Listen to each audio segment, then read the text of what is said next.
En 2 Minutos TV vamos a mostrarte cómo grabar la pantalla de tu Huawei. Para grabar la pantalla, debes presionar a la vez los botones de subir el volumen y apagar.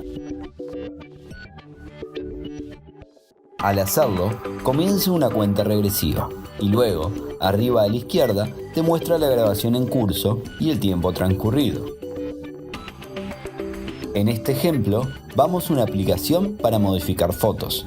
Seleccionamos una y jugamos a modificarla. Los celulares Huawei te permiten grabar lo que ocurre en tu pantalla, incluso con el sonido ambiente, para por ejemplo que explique lo que estás haciendo.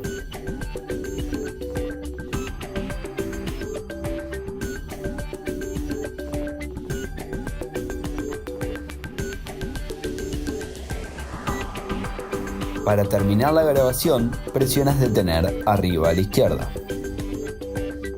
Para ver el video, vas a Aplicaciones, Video y dentro de la carpeta Screenshots encontrarás la grabación.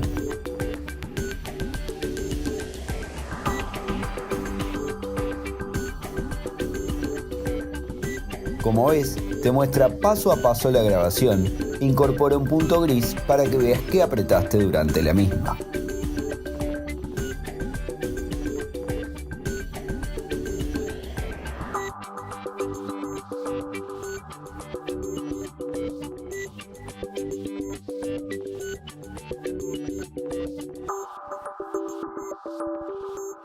Si te pareció útil, dale me gusta, déjanos tus comentarios y por favor compártelo en tus redes sociales. Nos estarás ayudando para seguir adelante. Tampoco olvides suscribirte al canal y habilitar la campanita para que te lleguen los avisos de nuevos videos. Puedes visitarnos en www.endosminutos.tv, en Twitter o en nuestra página de Facebook. Gracias.